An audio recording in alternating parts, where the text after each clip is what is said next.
I never thought I'd be the woman scrolling through her husband's emails at 2 a.m., heart hammering in my chest like a jackhammer.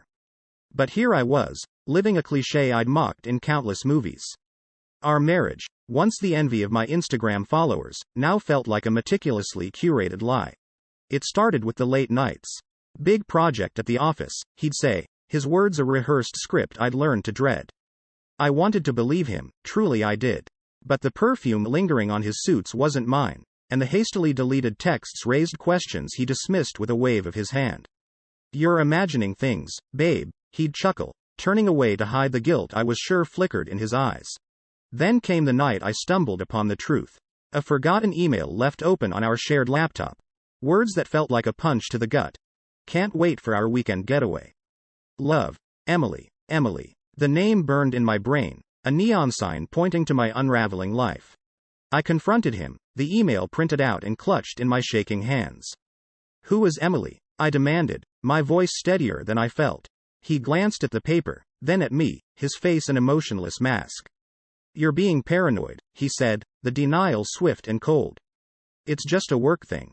You're reading too much into it." But I knew better. The lies wrapped around us like chains, suffocating the trust we'd built over years. His denial was the final blow, the evidence of betrayal too glaring to ignore. I was alone, my pain invisible to the man I'd shared my life with. Revenge became my solace, a dark whisper urging me on. Direct confrontation? No, too easy, too clean. I wanted him to feel the slow burn of loss, to watch his empire crumble piece by piece. It was petty, perhaps, but the thought of undermining his business, his pride, gave me a perverse sense of satisfaction. I started small, leaking company secrets to competitors through an anonymous email account. Each act of sabotage was a balm to my wounded heart, a way to reclaim some semblance of control.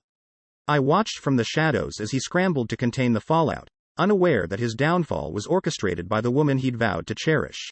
As I plotted my next move, I couldn't help but marvel at the irony. The perfect wife, the perfect life, all a facade. But beneath the surface, a storm was brewing, one that would sweep away the lies and reveal the truth in its wake. This chapter of my life was far from over. The game had just begun, and I was playing for keeps. It started with a whisper in the dark, the kind that snakes into your brain and festers. My life, once a parade of luxury and smiling selfies, had turned into a battleground. And me? I became the unseen warrior, wielding secrets instead of swords. The first act of rebellion was subtle, a nudge rather than a shove. I leaked bits of sensitive data to a competitor, masked behind layers of anonymity. Watching the minor scandal erupt was like the first taste of revenge, bittersweet and addictive. It was just a dip in the company's stock, but oh, how it made my heart race. But the real game changer came when I dug a little deeper into her, the mistress. She wasn't just any fling. She was the daughter of his fiercest business rival. The irony was too delicious, the betrayal too deep. It wasn't just my bed he'd shared, he'd conspired with the enemy. Fueled by this new revelation, I sought an ally, someone as scorned by him as I was. It didn't take long to find a disgruntled former employee, eager to spill every secret for a slice of vengeance. Together, we orchestrated a masterful strike, a security breach that bled his company dry. Watching from the shadows, I reveled in the chaos, an unseen puppeteer pulling at the strings. But he wasn't clueless. The suspicion in his eyes grew, a storm brewing in the silence of our home. "Something's amiss," he'd mutter, poring over reports and emails. Yet, he never suspected me, his perfect wife, now the architect of his downfall. Then came the confrontation I hadn't anticipated. She, the mistress, stepped into the light, all venom and vanity. "You won't do a thing," she sneered, believing I was too wrapped up in my facade to fight back. Oh, how wrong she was. But I held my tongue, letting her believe she had the upper hand. Amidst this tangled web of deceit and revenge, an unexpected player re-entered the stage. Someone from a past life I thought was long buried. He appeared out of nowhere, a ghost from my past with a gift, information. He knew the intimate details of their betrayal, the kind that could turn the tide in my favor. This man, once thought lost to me, became the key to my next move. Armed with his insights, I prepared to strike again, this time aiming for a blow that would leave no room for recovery. He whispered of hidden accounts, of plans made in the dark. With each word, the path became clearer, and my resolve hardened. As I moved through this dance of shadows, plotting my next move, I couldn't help but marvel at the transformation. I was no longer the woman who flaunted her perfect life on social media. I had become the storm, brewing beneath a calm surface, ready to unleash chaos on the world that had wronged me. Yet, in the quiet moments before dawn, doubts would creep in. Was I becoming the monster I sought to destroy? No, I'd shake off the thought. This was justice, served cold and calculated. As the sun rose, casting light on the facade of our lives, I knew the endgame was near. The board was set, the pieces in motion. And I, the queen in this game of chess, would deliver the checkmate, no matter the cost. In the game of chess that had become my life, I never imagined being outmaneuvered in such a stunning fashion. It all started when the ghost from my past, a figure I'd once loved and lost, re-emerged with a revelation that turned my blood to ice. He whispered of a coup, a silent takeover orchestrated through sheets and whispers, positioning me as the unwitting queen in a game rigged from the start. With this newfound knowledge, I crafted my most daring move yet, a scheme designed to shatter my husband's pristine reputation. It was a calculated play, leaking scandalous details of his company's inner workings to the press. The fallout was immediate and catastrophic, a public relations nightmare that painted him not as the business savant he claimed to be but as a conniving snake, slithering through the corridors of power. But betrayal, it seems, is a double-edged sword. The ally I had trusted, the disgruntled former employee who had fed me secrets in whispered shadows, turned against me. For a handful of silver, he sold me out, laying bare my machinations to the one person I had sought to destroy. My husband, now aware of my betrayal, launched a counteroffensive that was as brutal as it was swift. Legal papers arrived like arrows, each one piercing the armor I had built around myself. He aimed to strip me of everything: my dignity, my assets, even the very roof over my head. In desperation, I escalated the conflict, unveiling his affair to the world in a last-ditch effort to sway the court of public opinion in my favor. I thought it would be my checkmate. The showdown came unexpectedly, in the cold, sterile environment of a lawyer's office. There, my husband sat across from me, an unreadable mask concealing his thoughts. With a calmness that chilled my soul, he revealed his hand. He had known about my actions all along, each move I made anticipated and countered in the shadows. He had set traps, laying out a breadcrumb trail of false information for me to follow, leading me into a snare of my own making. As he spoke, the final blow was delivered, a document signed and sealed, granting him full ownership of the company. My efforts to secure a financial lifeline through our divorce were obliterated in an instant. I had played into his hands, and now, I was left with nothing. The room spun around me as the magnitude of my failure sank in. The chessboard was clear, and I had lost. My gambit, my desperate play for revenge, had been anticipated and outmatched at every turn. The man I had vowed to spend my life with had become my greatest adversary, outplaying me in a game I thought I controlled. In the silence that followed, I realized the cost of my vengeance. I had sought to destroy him, to make him feel the pain of betrayal as acutely as I had. Instead, I found myself cornered, defeated not by his actions but by my own. The realization was a bitter pill, a lesson learned in the harshest of ways. As I left the lawyer's office, the world outside seemed different, colder, less forgiving. The battle was over, and though I walked away with my freedom, it was a hollow victory. I had lost more than assets and a marriage. I had lost a part of myself, consumed by hatred and revenge. The climax of my story wasn't one of triumph but of profound loss. As I stepped into the uncertain future, I carried with me the weight of my choices, a reminder of the cost of vengeance and the price of a heart turned cold. I never thought I'd see the day when my world, once adorned with love and luxury, would crumble into dust. But here I was, standing amidst the ruins of a life I had meticulously built, only to tear down with my own hands. The final chapters of my tale unfolded with the swiftness of a storm, leaving me battered and alone in its wake. The mistress, once a shadow in our marriage, faced the harsh light of exposure. With a few well-placed words and undeniable evidence, I watched her fall from grace, her social stature and professional life dissolving like sugar in rain. It was a victory, hollow and bitter, for in her downfall, I saw not the face of my enemy but a mirror reflecting my own shattered morals. But the true final blow was yet to come. My husband, ever the strategist, slipped through my fingers like smoke, leaving the country with his fortune intact. I was left grappling with the aftermath, a public spectacle of humiliation and legal battles that promised to strip me of the little dignity I had left. In that darkest hour, the ghost from my past reappeared, offering me a lifeline, a chance at redemption. His words were tempting, hinting at a game far greater than the petty vendettas that had consumed me. But as I stood on the precipice, peering into the abyss of my own making, a clarity, sharp and unforgiving, pierced my veil of vengeance. The cycle of revenge, a relentless maelstrom, had brought me nothing but ruin. In rejecting his offer, I chose to face the consequences of my actions alone, a decision that carried the weight of my regrets. The aftermath was a relentless storm. Legal battles loomed like specters, their shadows casting long and dark over my future. Society, once my playground, turned its back on me, their whispers a constant reminder of the fall from grace I had endured.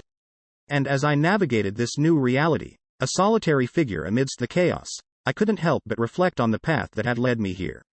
There was no introspection, no solace in understanding, only the bitter taste of my choices, lingering on my tongue. Amidst the ruins, the rival, the father of the mistress, emerged victorious. His empire expanded, fed by the turmoil I had unwittingly helped sow.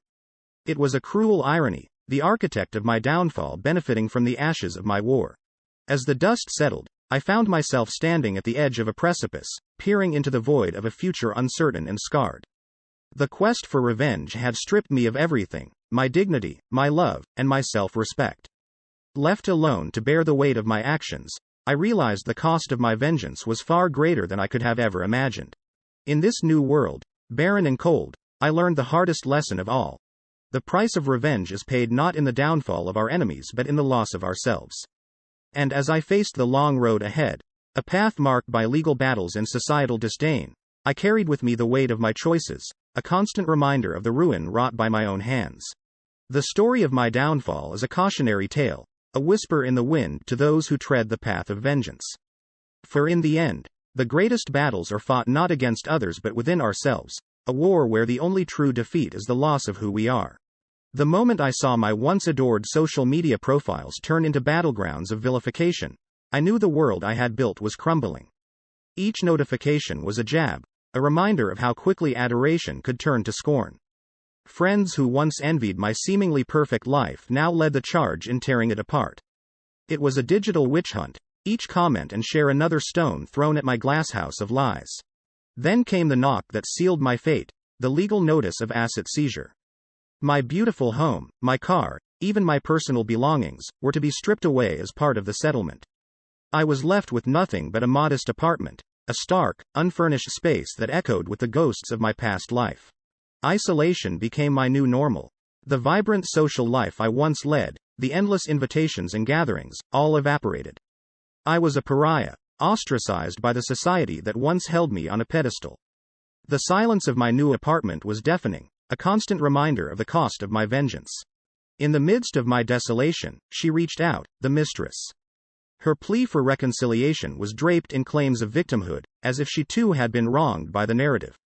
But I saw through her act. Her words were empty, a last-ditch effort to salvage her own reputation. My rejection was cold, final. There was no room for forgiveness, not for her.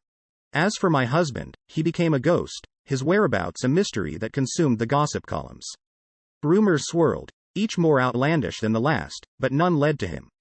It was as if he had vanished into thin air, leaving behind only the chaos he helped create. Then came the leak, an anonymous tip to the press painting me as the architect of a grand conspiracy. It was ludicrous, yet in the absence of truth, fiction flourished.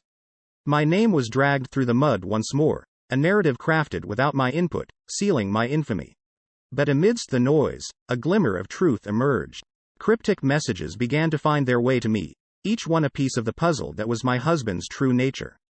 The man I thought I knew, the one I vowed to spend my life with, was a stranger. His dealings, once hidden in the shadows, began to come to light, revealing a web of deceit far more complex than I had imagined. Each revelation was a knife, cutting away the remnants of the life I thought we shared. I was left questioning everything, the foundation of our marriage, the man I loved, and the choices that led me to this point. The unraveling of these mysteries was not a path to redemption but a further descent into the abyss. In the solitude of my new reality, I confronted the consequences of my actions. My quest for revenge, once a fire that fueled me, had consumed everything I held dear. The cost was not just my material possessions or social standing, but my inner peace, my sense of self. The social media fallout, the asset seizure, the isolation, all of it was a price I paid for a war one waged with vengeance as my ally. The mistress's plea, my husband's disappearance, the leak, all were but chapters in a saga that I had authored, yet no longer controlled. As I sifted through the cryptic clues of my husband's true dealings, I realized the enormity of the web I was entangled in. It was a stark reminder that the man I sought to punish through my schemes was far more cunning and dangerous than the one I had married. This chapter of my life, written in isolation and betrayal, was a testament to the folly of vengeance. The mysteries I unraveled only served to deepen the wounds, a cruel irony in a tale where I sought to be the author of my own justice, only to become the architect of my downfall. In the shadow of my former life, amidst the rubble of a world I once commanded, hope flickered like a candle in the wind, fueled by whispers of support from corners I never expected. It was the kindness of strangers, those touched by the spectacle of my downfall, that offered a flicker of light in the pervasive darkness. They came with words of encouragement, small acts of generosity that felt monumental in my sea of desolation. Their support was a balm to the soul, a reminder that even in the darkest times, humanity can shine brightly. Amidst this unexpected support, a glimmer of hope emerged from the ashes of my defeat. I stumbled upon whispers of hidden assets, a secret stash my husband had cleverly concealed. It was a chance, however slim, for financial recovery, for a way out of the destitution that had become my constant companion. The hunt for these assets became my new purpose, a quest fraught with danger and uncertainty but driven by a desperate need to reclaim a semblance of the life I had lost. The chase led me down a rabbit hole of legal and moral complexities, each step forward fraught with the risk of stepping into one of the many traps my past actions had set. It was a game of cat and mouse, with me as the prey, navigating a labyrinth designed to ensnare me at every turn. Yet, with each careful step, I moved closer to the treasure I sought, driven by the sliver of hope that it represented. But hope, it seems, is a double-edged sword. My pursuit caught the attention of law enforcement, leading to a tense encounter that tested the limits of my resolve. There, under the scrutinizing gaze of the law, I stood on the precipice, my every action weighed and judged. It was a stark reminder of the precarious position I found myself in, a consequence of the path I had chosen to walk. Amidst this tumultuous journey, a revelation came to light that cast my husband's new venture in a damning glow. Unethical practices, the foundation upon which his success was built, offered me a moral high ground I had long abandoned. It was an opportunity, a chance to fight back not with vengeance but with justice, to expose the corruption that lay at the heart of his empire. Emboldened by this revelation, I crafted a new scheme, a covert strategy designed to undermine his illicit activities. Learning from the mistakes of my past, I aimed not for revenge but for justice, a distinction that had once eluded me. This plan, carefully orchestrated and executed with precision, was my chance to make amends, to fight back against the injustices that had been wrought. Yet, as with all things in this twisted saga, success was not guaranteed.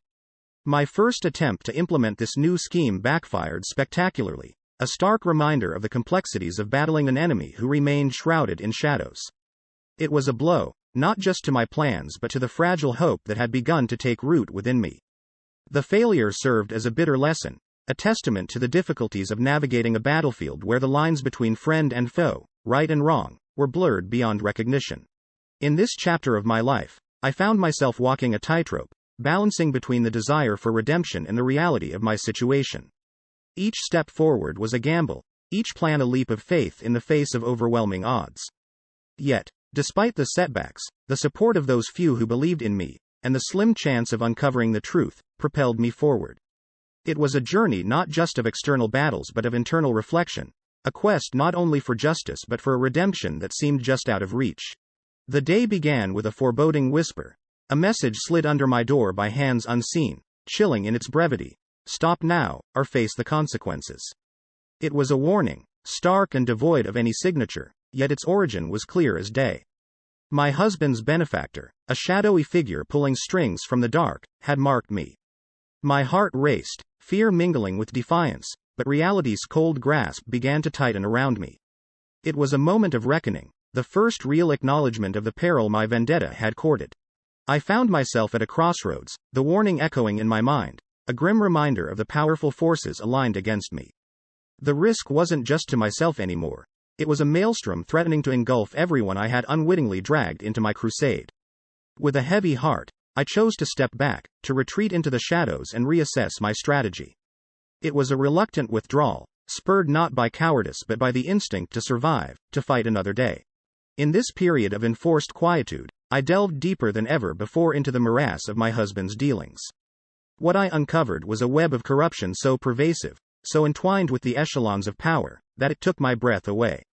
My husband's business wasn't just unethical, it was criminal, a pillar of a much larger edifice of corruption that reached into the highest corridors of influence.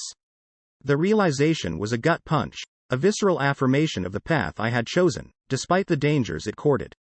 Driven by a desperate need to act, to not let this revelation lie dormant, I made a decision that would alter the course of my battle. I turned to the public, to the power of the masses, leaking everything I had discovered about the corruption festering at the heart of my husband's empire. It was a plea for justice, a clarion call to those who still believed in right and wrong. The documents spread like wildfire, a beacon of truth in a world shrouded in deceit. But the backlash was immediate and ferocious. Threats poured in, dark and venomous, a tidal wave of hatred aimed at silencing me.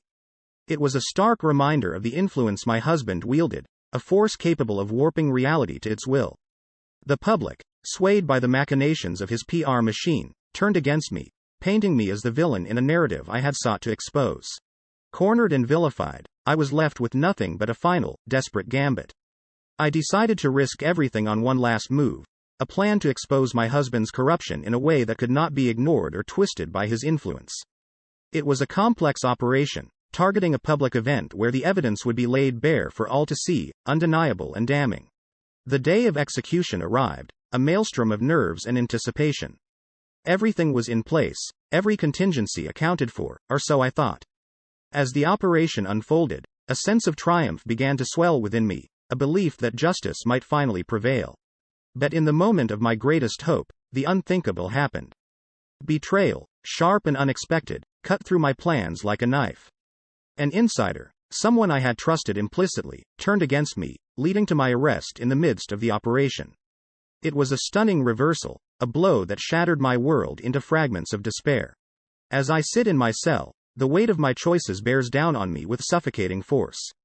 Reflection and regret are my constant companions, haunting me with the question of what might have been had I chosen a different path.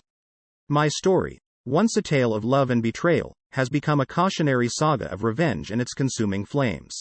The path I embarked upon, driven by a thirst for vengeance, has led me here, to this moment of utter downfall. The cost of my vendetta, measured in lost love, shattered lives, and a future irrevocably altered, is a burden I will carry forever. In the silence of my cell, I confront the reality that my pursuit of justice, however well-intentioned, was marred by the same corruption I sought to expose. It is a bitter pill, a lesson learned too late, leaving me to face a grim and uncertain future, a cautionary tale of what happens when revenge becomes the guiding